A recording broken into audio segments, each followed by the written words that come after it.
ஆதியே துணை.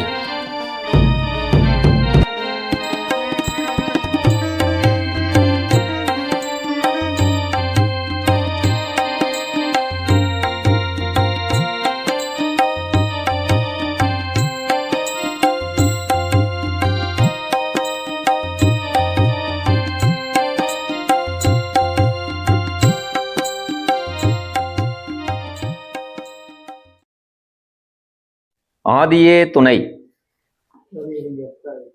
பிரம்மப்பிரகாச மெய்வழி சாலை ஆண்டவர்கள் அருளிய சொர்க்கம் நரகம்.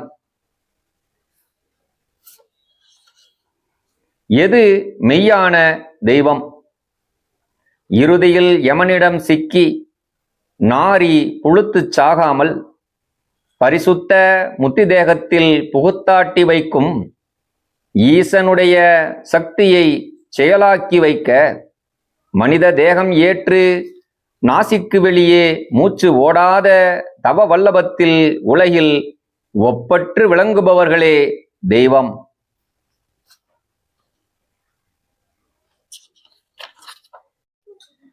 ஸ்ரீலஸ்ரீ மகரிஷி மார்கநாத வள்ளல் சாலை ஆண்டவர்கள் அருளிய அருளமுதம். இந்த அழிதேகத்தை விட்டதும் சுகஸ்வரூபத்தை கைபோடுவதே நித்தியம். அப்படி கைபோடவில்லை என்றால் துக்கமாகிய நரகமே வருகிறது. துயர் அறுவது நித்தியம், துயர் உறுவது அனித்தியம்.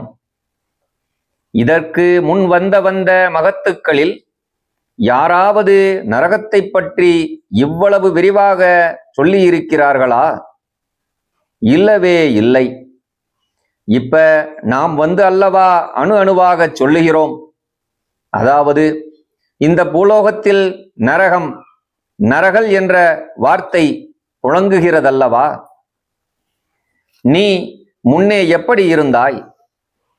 கணக்கிலேயே தோற்றத்திலேயே சேர்க்காத, கணக்கிலே சேர்த்தால் நாடே நாரிப்போகும் என்று சொல்லக்கூடிய நரனாக அல்லவா இருந்தாய்? அது எப்பேற்பட்ட அவஸ்தையாக இருக்கும்? அந்த அவஸ்தையை உங்களுக்கு ஒரு நேரத்தில் ஒரு பளிங்கு போன்ற திரை வழியாக காண்பிப்போம். திரை என்றால் மங்களாக இருக்காது. அந்த பக்கம் நடப்பது துல்லியமாக தெரியும். மகத்துக்கள் எல்லாம் திரை வழியாக இந்த புறம் நின்று பார்ப்பார்கள். அந்த திரை மகா வாசனை பொருந்தியதாய் இருக்கும். அப்படிப்பட்ட திரை வழியாக பார்க்கும்போது கூட அந்த கோரம் நாற்றமடிப்பது போல் நினைவிற்கு தோன்றினால் அது எப்படிப்பட்ட கொடிய நரகமாக இருக்கும் என்று எண்ணி பாருங்கள். செக்கில் போட்டு ஆட்டுகிறதும் வாளால் அறுக்கிறதுமாக சித்திரம் வரைந்து நரக தண்டனைகளை காட்டியிருக்கிறார்களே, அது சத்தியமே. ஏன் எனில் நாம் மெய்யிற்கு மாற்றமாக நடந்த நடத்தை எல்லாம் சும்மா விட்டு போவது இல்லை. ஜீவ ஏட்டில் பதிப்பிக்கப் பெற்று இருக்கின்றன. அந்த ஏட்டையே நீ வாசித்து பார்க்கலாம். அந்த இறுதி நீதி தீர்ப்பு நேரத்தில் இந்த உலகத்தில் உள்ளது போல் ஒளிப்பு மறைப்போ, ஏழை பணக்காரன் என்ற ஏற்ற இறக்கமோ, முகதாட்சண்யமோ எள்ளளவும் இருக்காது. அவனவன் நன்மை தீமையானது மகா திட்டவட்டமாக பாரபட்சமில்லாமல் நிறுவை செய்யப்பெறும். அந்த உருக்குமுக சோதனையில் தப்பிக்கிறதென்றால் அது அவனவன் இப்போது தன் ஆசானிடம் ஒட்டி இருக்கும் உண்மையான அன்பினாலேயே அன்றி வேறு எதனாலும் ஆகாது.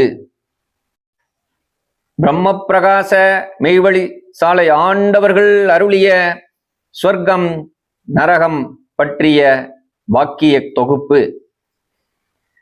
அநியாய மரணம் என்றால் இன்னதென்று உங்களுக்கு திட்டமாக தெரியாது. நாம் பல சமயங்களிலும் பேசியதை கேட்டு உங்கள் உள்ளத்தில் நீங்களாக எண்ணிக்கொண்டிருப்பீர்களே, அது அல்ல. அது இன்னது என்பதை இன்று நாம் வெளியாக்கப் போகிறோம். கேளுங்கள். ஒருவனுக்கு பசி வந்தால் தாங்க முடிகிறதா? இல்லை. எதையாவது சாப்பிட்டு அதை மாற்றிவிடுகிறான். கடுமையாக வேலை செய்துவிட்டு வரும்பொழுது எழுகிற பசி இன்னும் கடுமையாக இருக்கும் அல்லவா? ஆம், அந்த பசிக்கு ஆகாரம் கொடுக்காமலே 2-3 வேளை அல்லது 2-3 நாட்கள் தள்ளினால் அப்ப எழுந்து வாட்டுகிற பசி என்ன கொடுமை உடையதாய் இருக்கும்? சுத்தம், ருசி, மனம் எதுவும் பார்க்காமல் எதையாவது தின்று அதை நிவர்த்தித்துக் கொள்ள பார்ப்பான் அல்லவா? ஆம், அப்பேர்க்கொத்த கடும் பசி 9 மடங்காக ஆக்கப்பட்டு என்றென்றைக்கும் மாறாது இருக்கும்படிக்கு நரகதூலத்துக்கு தரப்பெறுகிறது. அவன் நல்லபடியாக இங்கு இருக்கும்போது சாவிலிருந்து தப்பிக்க, அதாவது பிறவிப்பிணியிலிருந்து தப்பிக்க நீ முயற்சி செய்ய வேண்டாமா என்று யாராவது ஞாபகம் மூட்டினாலே, முதலில் வயிற்றுப்பாட்டை முடிச்சுக்கிட்டல்லவா பிறகு அதெல்லாம் என்று கையை எடுத்து வாயினிடம் கொண்டு போய் சாடை காட்டி சொல்லி வந்தானே, அந்த எண்ணம் விளைந்து நரகாவஸ்தைக்கு நுழையும் அது நேரம் 9 மடங்கு பசிக்கொடுமையாக அவனிடத்தில் வந்து தங்கி தரித்து விடுகிறது. அதுதான் அநியாய மரணத்தின் நுழைகடவு. ஆனால் நியாய மரணமடைந்த சுகிர்தவாதிகளாகிய மக்களுக்கு இப்போது நமக்குள்ள பசியில் 9ல் 1 பங்கே நித்திய தேகத்தில் வைக்கப்பெறுகிறது. நரகம் என்ற பெயருக்கு ஏற்ப அங்கு 7 ரகமான நரகல் குவியல்கள் இருக்கும். ஒவ்வொரு குவியலுக்கு பக்கத்திலும் அதற்கு காவலாக 2 ஆட்கள் கட்டையான 9 அங்குல உயரமுடைய கொம்புகளை உடைய கிங்கிலியர்கள் நிற்பார்கள். அவர்கள் கைகளில் பழுக்க காய்ச்சிய உருக்கு அக்கினி சாட்டைகள் இருக்கும். நரகப்பசியின் கொடுமை தாங்காது நரகளை திருடி தின்கின்றவர்களை அந்த அக்னி சாட்டையால் கிங்கிலியர்கள் அடிப்பார்கள். இப்படி பல முறை அடிபட்டு நரகவாசிகளின் தேகம் பூராவும் ஆறாத புண்ணாகி சீழ்வடிந்த வண்ணம் இருக்கும். ஒரு புளியங்கொட்டை அளவுக்கு கூட புண்ணில்லாத பாகம் அவர்களின் தேகத்தில் காணவே முடியாது. அப்படி உள்ள அந்த தேகத்தை ஊர் விட்டு ஊர் போகிற கூட்டம் போல சாரி சாரியாய் நெளிந்து ஊர்ந்து செல்லும் புழுக்கள் ஒரு புண்ணிலிருந்து மற்றொரு புண்ணுக்குள் நுழைந்து துளைத்த வண்ணம் இருக்கும். அதோடு சுளீரென கடிக்கும் எரிபூச்சி கடிகளின் வாதனையும் கூடிக்கொள்ளும். சீழ்வடியும் புண்களின் மேல் எந்நேரமும் மொளேர் என மொய்க்கும் கதண்டளவான ஈக்களின் கூட்டம் தேகமெங்கும் உட்கார்ந்து சதையை பீத்து தின்று கொண்டே இருக்கும். இந்த வாதனைகள் எல்லாம் பத்தாதென்று கீழே கால் வைத்த இடமெல்லாம் பாம்பு, தேள், நட்டுவாக்காளி, சீயான், பூரான் முதலிய விஷஜந்துகள் தொத்தி ஏறி கடித்த வண்ணம் இருக்கும். இந்த துன்பங்கள் எல்லாம் அவனுக்குள் பத்தி எரியும் பசிக்கொடுமையின் முன்பு ஒரு பொருட்டாய் தெரியாது. எப்பவோ ஒரு நேரம் தன் தேகத்தை கையால் தடவி ஈ, எரிபூச்சிகள் முதலியவற்றை விரட்ட முயற்சிப்பான். இவ்வாறான வேதனைகளில் நின்று மீளவும் முடியாது, மாளவும் முடியாது. ஆனால் அவஸ்தைகள் ரகரகமாய் மேலும் மேலும் மீறி ஏறிக்கொண்டே இருக்கும். இந்த துன்பங்களுக்கிடையில் தின்ன நமக்கு நரகல் கிடைக்கலையே, எங்கே எப்படி திருடுவோம் என்ற நினைவே அலைமோத, ஐயோ பசிக்குதே, சகிக்க முடியவில்லையே, என்ன செய்வோம் என்று கதறியபடியே இருப்பான். அவன் தேகத்தில் இருக்கும் புண்களின் ஓரத்தில் சீழ் உறைந்து அடையடையாய் இருக்கும். அந்த கசடு பொறுக்குகளில் ஒன்றை அவன் மனைவியோ பிள்ளைகளோ பீத்து தின்ன வாயருகில் கொண்டு போகும் போது அவர்களை அடித்து பறித்து, என் சொத்தை நீ ஏன் தொட்ட என்று கோபித்து விட்டு தன் வாயில் போட்டுக்கொள்வான். அதை தின்னாலாவது பசி ஆறாதா என்ற ஆத்திரமே அவனுக்கு. ஏதோ ஒரு குறித்த நேரத்தில் 60 நாழிகைக்கு ஒரு முறை ரேஷன் தருவது போல ஒரு அளவு கொதி நரகளை கிங்கிலியர்கள் அவன் கையில் ஊற்றுவார்கள். அது அவனுக்கு சர்க்கரை கட்டியாய் இருக்கும். நரகத்தில் செந்நிறமான கள்ளி ஏகமாக எங்கும் இருக்கும். 8 அங்குல நீளம், 6 அங்குல அகலம், உள்ளங்கை அளவு கனம், இரு ஓரத்திலும் 8 செந்நிற முட்களோடு வெற்றிலை போன்ற வடிவமாக பார்த்த இடமெல்லாம் அது வளர்ந்து பரவி கிடக்கும். கேள்வி கேட்பார் இல்லாமல் அதை எவ்வளவு வேண்டுமானாலும் அவன் தின்னலாம். அதற்கு கட்டுத்திட்டம் கிடையாது. பசிக்கொடுமையை நீக்கிக் கொள்ள வெகு சூதானமாக முள்படாமல் அந்த கல்லியில் 1-2 எடுத்து சாப்பிடுவான். அது நாவில் பட்டதும் நாவை உரித்து விடுகிறது போன்ற காரலான கசப்பும் தேல் கொட்டினது போன்ற கடுகடுப்பும் அவனை வாட்டும்.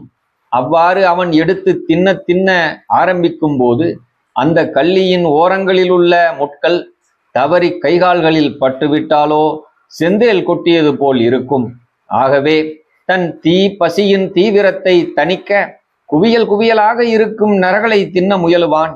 அந்த நிலையில் அவனை கிங்கிலியர்கள் பார்த்துவிட்டால் கோபாவேசத்துடன் கையில் உள்ள உருக்கு அக்னி சாட்டை கொண்டு வீசுவார்கள். அந்த அடியின் வாதனை பொறுக்காமல் தவித்து ஆழமாளப்பட்டு அடிக்க வேண்டாம், இனி திருடி தின்னமாட்டேன் என்று கெஞ்சி கேட்பதை கிங்கிலியர்கள் கேட்டு அறியவும் முடியாது. ஏனென்றால் அவர்களுக்கு செவிப்புலன் இல்லை.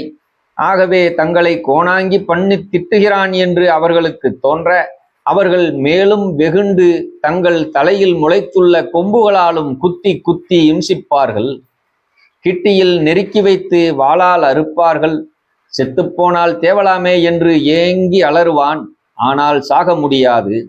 இப்போது நமக்குள்ள இந்த தூளம் உயிர் வேறு உடல் வேறு என தனித்தனி பொருள்கள் சேர்ந்து ஒன்றாக இருக்கிறது. தாங்க முடியாத அவஸ்தையை இது சந்திக்க நேர்ந்தால் உடலை விட்டு உயிர் போய்விடும். ஆனால் சாவுக்கு பின் அங்கே நரகத்தில் இவனுக்கு தரப்பெறும் அழியாத நித்திய தேகத்தில் உயிரும் உடலும் எந்த அவஸ்தையிலும் பிரிக்கவே முடியாது. தண்ணீரையும் மண்ணையும் ஒன்று சேர்த்து பிசைந்து ஒன்றாக்கினது போல உயிரும் உடலும் பிரிக்க முடியாது பிசைந்து உண்டாக்கப்பட்ட தேகம் அது. எந்த அக்னியும் எந்த நெருக்குதலும் அதை சிதைக்க முடியாது. இதை இந்த உலகத்தில் இருக்கும் போதே உனக்கு அறிவிக்க வேண்டுமென்றே ஆஸ்பெட்டாஸ் என்று சொல்லக்கூடிய கல்நார் படைக்கப்பெற்றிருக்கிறது. அதன் மேல் பாய்ச்சப்படும் எவ்வளவு அக்னி சூட்டையும் அது தாங்கிக் கொண்டு தான் எரியாது அப்படியே இருக்கிறது. அதுபோலவே ஐஸ்கட்டியை அறுத்தால் அறுக்கும் ஆயுதம் கீழே இறங்க இறங்க மேலே அறுபட்ட பகுதி ஒட்டிக்கொண்டே வருகிறது. பிளவு தெரியாமல் ஒட்டிக்கொள்ளுகிறது.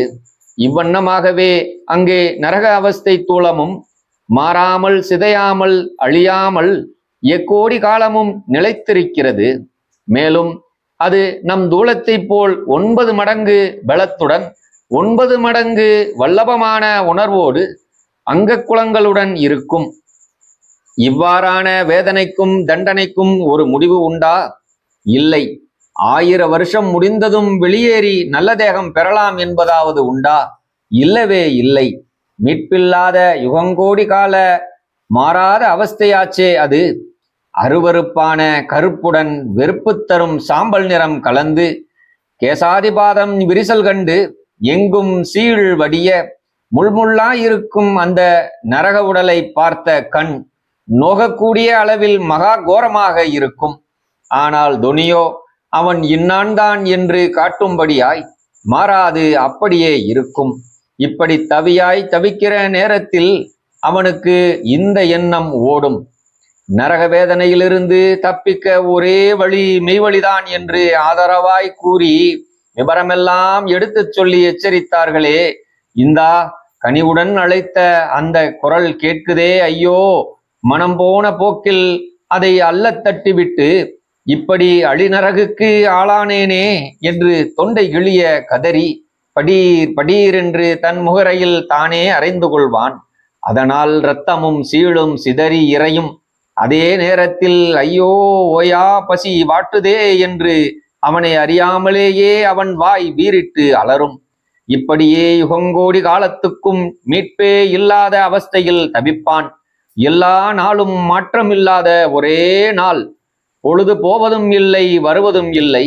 அவமான அசங்கியங்களாக கடந்து நிற்கும் நரகாக்கினி, அடி உதை வாளால் அறுபடுவது, இப்படியே மாறி மாறி ஓயாத இம்சை. இவற்றிற்கு இடையில் மெய்யில் சார்ந்து நின்றவர்கள் பெற்றுக்கொண்ட பேரின்ப தங்க திருமேனி அவன் கண் முன்னால் காட்டப்பெறும். என் நினைவை அந்த அறிவாகார சத்திய குரல் பக்கம் கொஞ்சம் சாய்த்து இணங்கி நடந்திருந்தாலும் எனக்கும் அவர்களைப் போலவே பொன்மேனி கிடைத்திருக்குமே. இந்த நீங்கா நரக அவஸ்தையிலிருந்தும் கொடுமையிலிருந்தும் தப்பி இருக்கலாமே. அடே சண்டாள பாவி என்று வீறிட்டு அலறி அடித்து மோதி விழுந்து சாக நினைப்பான். நாம் பெற்றிருப்பது அழியாத நரக அழகை உடலாச்சே, இதற்கு சாவே கிடையாதே என்று நினைவு வரவும் மென்மேலும் ஏங்கி வீறி வீறி கதறுவான். இந்த நீடிய கொடுமை அவஸ்தையை நினைத்துத்தான் வந்த மெஞ்ஞான செம்மல்கள் யாவரும் உடல் பொருள் ஆவி எல்லாவற்றையும் காவு கொடுத்தாவது மெய்வாழ்வை கைப்பற்றினார்கள். இந்நிலவுலகில் தலைகீழாக நிற்கிற ஒரு கஷ்டமே நேரிட்டாலும், சகிக்கொணாத அவமான நெருக்குதலே ஏற்பட்டாலும் அவற்றை பொருட்படுத்தாமல் ஒரு மன துணிவு காரங்கொண்டு நின்று அநியாய மரணத்தின் பிடியில் சிக்காமல் தப்பினார்கள். அப்படி தப்புவதற்கு பாடுபட்டவர்கள் வரிசையில் எம்முடைய பாட்டின் ஆத்திரத்தையும் வேகத்தையும் வைத்து பார்த்தால் எமக்குத்தான் முதலிடம் கொடுக்க வேண்டும். எம்முடைய சத்தியதேவ பிரம்மகுலத்தில் எப்படியோ வந்து கூடிக்கொண்ட உங்களுக்கு அப்படி கடுமையான பாடு இல்லையே. இந்த தெய்வீக பீடத்தின் மேல் நீங்கள் வைக்கும் வஞ்சகமற்ற யதார்த்த ஒருமன அன்பு பிடியால் அதே நித்திய நீதி மெய்வாழ்வு இனாமாக கிட்டும் வசந்தமல்லவா நாம் இது நேரம் கொண்டு வந்திருப்பது. இனி சொர்க்கபதி பொன்மேனியின் வர்ணனை. அநியாய மரணத்திலிருந்து தப்பி நீங்கள் அடைய புகும் சொர்க்கபதி வாழ்வின் வர்ணனை சொல்லி முடிக்க முடியாத சிறப்புடையது. நரகவாதிகளுக்கு இந்த உலகத்தின் தாங்கோனா பசியைப் போல் 9 மடங்கு வேகங்கொண்ட பசி தரப்படும் என்றோமே. அதற்கு நேர் மாறாக சொர்க்கபதி மேனிக்கோ இங்குள்ள பசியில் 9ல் 1 பங்கே தரப்பெறும். சொர்க்கத்தில் அந்த தேவ மேனியின் லட்சணமோ ஒரு ஆணை மற்றொரு ஆண் கண்டு மயங்கும் அளவுக்கு எழிலுடையதாக இருக்கும். உன்னுடைய இந்த உலக நினைவை கொண்டு அந்த அழகை நீ கணிக்க முடியாது. பொன்மேனி மின்வீசும் புகழுடம்பு செய்கை சொல்லுங்கடங்காது சுருதியிடம் கொள்ளாது என்று ஊழித்தீர்ப்பு கண்ணியில் வருகின்ற வரிகளை சுட்டிக்காட்டி, அந்த திவ்யமேனி எந்நாளும் மாறாத தேசுளவு வீசும் மனவாச உடலாக திகழும். ஆண்களின் மேனி 20 அல்லது 22 வயதளவில் மாறாது நின்று நிலைக்கும். தேயாத யவ்வனம் பூத்து குலுங்கும். அதில் மயில் துத்தத்தினாலான மாசு துடைக்க பெற்ற பொன்னின் காந்தி மின்னி வீசும். 10 மாத்து தங்கமும் கண்டு நானும் பிரகாசமுடையதாய் இருக்கும். பெண்களுடைய மேனி 17 அல்லது 18 வயது அளவிலேயே எப்பவும் இருக்கும். மரகத பச்சையின் ஒளி உமிழும் மஞ்சள் நிறம் கலந்து கொப்பளிக்கும் பிரகாசமுடைய வைபவ சிறப்பு வண்ணமிகு தேகம் அவர்களுக்கு தரப்பெறும். அத்தோடு சுத்தமான செம்மண்ணில் தண்ணீர் தெளித்தால் எழும்பும் நறுமணம் அவர்கள் கூந்தலில் வீசும். அவர்கள் உண்ணும் உணவு ஆவியாக மாறி நறுமணத்தை தேகத்திற்கு ஊட்டும். நாம் வசிக்கும் இந்த பூமியில் எத்தனையோ ரகரகமான மலர்கள், புனுகு, செவ்வாது, கஸ்தூரி, பச்சை கற்பூரம் போன்ற எண்ணற்ற வாசனை பொருள்கள் இருக்கின்றனவே. அவை எதற்காக படைக்கப்பட்டிருக்கின்றன என்று யாருக்கும் தெரியாது.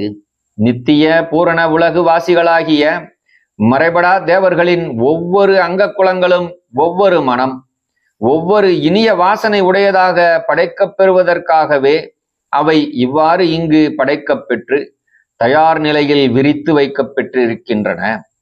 சந்தன கந்தம் தேகம் முழுதும் கமல நிற்கும் அந்த உன்னதம் உன் கற்பனைக்கு எட்டுவது அல்ல. இவ்வாறான நிறைவுற்ற பரமபத சுகீர்த செல்வ வாழ்வை கைவரவாக்கவே இந்த ஒப்பற்ற மனித தேகமும் இதில் இருக்கும் உன்னத அறிவும் தரப்பெற்றது.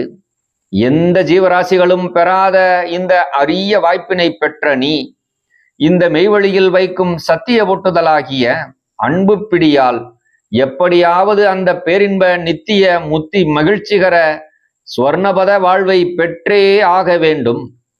அநியாய மரணத்தின் கையில் சிக்கவே கூடாது என்பதற்காகத்தான் எம்முடைய இந்த ஓயா பாடு. மெய்யறிவு வேண்டி இங்கு வந்து தலை வைத்த உன்னை, உன்னுடைய முன்கால நேசவாச பழக்கம், வெறிவுலக அழியவா பாச உறவு உன்னை பற்றி பீடித்து இழிநரக கொடுமைக்கு இழுத்துச் சென்று விடும் அபாயம் எப்பவும் உன் நினைவாகிய பிடரியில் நீ அறியாமலேயே குடிகொண்டிருக்கிறது. இந்த காலத்தில் இதையெல்லாம் யார் நம்புவார்கள்? அப்படியே நம்பினாலும் நம்மால் அவர்கள் சொற்படி நடக்க முடியுமா என்று மகா தெரிந்தவன் போல் பேசித் திரியும் சோம்பேறி சதலங்களாகிய அறியாத தோசிகள் நிறைந்த ஊரில் நீ புழுங்கிக் கொண்டிருந்தாய். தடுமாறி அவன் கையில் சிக்கி நீ இந்த மெய்யை விட்டு தவறிப்போய் நரகில் நையும் நெடுங்கால ஆபத்தில் மாட்டிக்கொள்ள கூடாதே என்றுதான் சதா உன் நினைவுக்கு நாம் எச்சரிப்பு தந்த வண்ணம் இருக்கிறோம். இங்கு நாம் முன்னிருக்கும் போது பயம் கவலை வராது. வெளியே போனதும் பேய்க்களவாடி நினைவு பலருக்கும் வந்து விடுகிறது. என்ன செய்வது? வரும் பேராபத்தை நிரூபணையுடன் எடுத்துச் சொல்லி எச்சரிப்பு தரக்கூடியவர்கள் சர்வ உலகத்திற்கும் நாம் ஒருவர்தான், வேறு நாதி இல்லை. ஆகவே நீங்கள் கொடுநரகம் நம்மை விழுங்கிவிடக் கூடாது. முழு ஆத்திரத்தோடு முழு முனைப்பாய் நின்று அதை விட்டு நாம் தப்பித்து கொள்ள வேண்டும் என்று சதா நினைப்பதோடு ஒருவரை ஒருவர் சந்திக்கும் போதெல்லாம் இதை பற்றியே பேசிக்கொள்ள வேண்டும். இருளும் தீகிழும் தீயும் என்னாலும் தீராத ஏக்கம் மலரல் வேணுமா, அல்லது ஏகாம்பர பதத்தில் எளி பொன்னூடம்பெடுத்தன் நாளும் வா முது வேணுமா. எது வேணும் கேளு சிங்கா ஜெயசிங்கா, எது வேண்டாம் சொல்லும் சிங்கா. நீதிமான் போல் காட்டி நலனாளை வீணாக்கி நரகிற்கு உடல் வேணுமா, அல்லது சேதி சீரறிந்துமே ஜென்ம சாபல்யனா சொர்க்கத்திற்குடல் வேணுமா. எது வேணும் கேளும் சிங்கா ஜெயசிங்கா, எது வேண்டாம் சொல்லும் சிங்கா என்று வரும் 20 கன்னிகளில் உள்ள எம்முடைய மெஞ்ஞான பகுப்பு பாடலை பாடி உங்கள் நினைவுக்கு சதா உஜார் கொடுத்து கொண்டே இருக்க வேண்டும் என்று ஜீவசிம்மாசன பேராண்மை பிரம்மோதய பெருக்கென்னும் நிறை நீதி வான் செல்வ அருள் வர்ஷிப்பை குருமார்கள் அரசாகிய ஞான செம்மேறு நாயகம் நமது தனித்தந்தை சாலை ஆண்டவர்கள் திருவாய் மலர்ந்து அருளியுள்ளார்கள். ஜாதிகளின் கர்த்தாவே. சாகாக்களை பெற்றவர்கள் ஜீவப்பிரயாணம் ஆன தூல அடையாளங்கள். ஏகநாயகன் என்னும் சர்வசாட்சி வித்தாகிய சர்வேஸ்வரனால் முத்ராங்கச் சன்னதங்கள் பெற்றுள்ள இதய பிரகாச பாரவான்கள் ஸ்தாபித்து அருளிய மதச்சார்பினை உடைய மக்களே, அடைந்து உய்கின்ற பெரும்பத பேரின்ப சாகாக்களை பெற்றவர்கள் ஜீவப்பிரயாணம் ஆன தூல அடையாளங்கள். 1. உலகத்தில் செத்தவர்களுக்கு இறுதி நேரத்தில் தீட்டு என்று ஏற்படுகிற ஆணுக்கு சுக்கில ஜலமாகிய கசப்பு ஜலம் வெளியாகி பிணநாற்றம் எழும்புகிறதும், பெண்ணுக்கு சுரோனித கசப்பு ஜலம் வெளியாகி பிணநாற்றம் எழும்புகிறதும் இல்லாமல் பரிசுத்தமாக மனத்துடன் இருப்பார்கள். 2. ஜீவப்பிரயாணம் ஆன பின்னும் தேகத்தில் கேசாதிபாதம் வெதுவெதுவென்று சூடு இருக்கும். விரைத்து விறுவிறுப்பு ஏறாது. உரித்த வாழைத்தண்டை வெயிலில் போட்டால் எப்படி துவளுமோ அப்படியே கைகால் முதலிய அங்கங்களெல்லாம் துவண்டபடி இருக்கும். 3. பாவகணம் ஏறாமல் தேகமானது பூக்கூடையை தூக்குவது போல இருக்கும். 4. கை கால்களில் சொடுக்கு எடுத்தால் நெட்டி வரும். 5.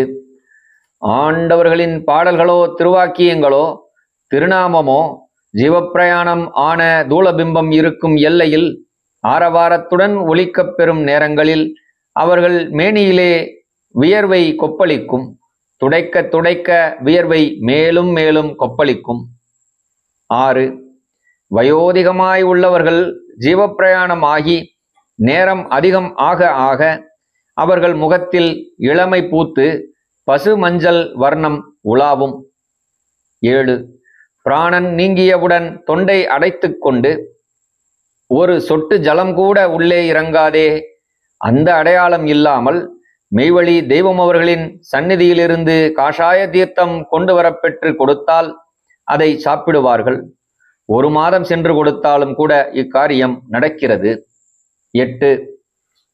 பிராணன் நீங்கும் முன் கூனி குறுகியிருந்தவர்கள், கால் கை வராமல் இருந்தவர்கள், புண் முதலியவற்றால் துர்நாற்றம் வீசிக்கொண்டிருந்தவர்கள், அத்தேக குறைகளும் நாற்றமும் நீங்கி சகாக்கலையின் வைபவ சிறப்புடையவர்களாக ஆகின்றார்கள். 9. அடக்கமான பின் வெளியே 40 நாள் போட்டு வைத்திருந்தாலும் தேகம் கெடுவதில்லை. இது நாங்கள் நேரில் பார்த்த அடையாளம். 10. மண்ணில் புதைத்தால் தேகத்தை மண் தீண்டாது. ஆக இந்த 10ம் சாகாக்களை பெற்றவர்களின் தூள அடையாளங்கள். தேகத்தை மண் தீண்டாததிலும் மூவகை அடையாளங்கள் இருக்கும் என்று சாலை ஆண்டவர்கள் சந்நிதியில் வெளியாகியுள்ளது. இத்தேவ அடையாளங்கள் ஆண்டவர்களின் வெறுப்புக்கு இலக்காகாமல் அவர்களின் நிகரற்ற கிருபையை இறுதி நேரம் வரை பெற்றவர்களுக்கே கைபலிதமாகி நடந்தும் வருகிறது. இது சத்தியம். ஆண்டவர்களின் திருச்சந்நிதி அடைந்து அவர்களின் அன்புக்கு பாத்திரமாகி கொண்டவர்கள் எப்பெரும் பாவங்கள் செய்தவர்களாக இருந்தாலும் அப்பாவச் சேரானது ஆண்டவர்களின் கிருபை என்னும் வெயிலினால் வெளியே யாருக்கும் தெரியாமலேயே உலர்த்த பெற்று இச்சாகாக்கலையின் பலனை அநேகம் பேர்கள் பெற்று விளங்குவது எங்களுக்கிடையில் பிரத்தியட்சம். ஆகையால் உலகத்தில் எவ்வளவு பெரிய பாவியாக இருந்தாலும் அன்னவரை பாவி என்று சொல்லாதே என்ற சர்வ வேதங்களினுடைய தீர்ப்பானது 69 ஜாதிகள் ஒரே குலமாக ஆகி இருந்து வரும் இங்கே செயல் நடைமுறையில் அது நிஜமேதான் என 70 வருட கால அனுபவத்தில் கண்ணேர் விளங்கி வருகிறது. யமபயத்தை தாண்டாத எவ்வாழ்வும் வாழ்வுமல்ல, யமபயத்தை கடந்திடிலோ எவ்வாழ்வும் வாழ்வாகும்.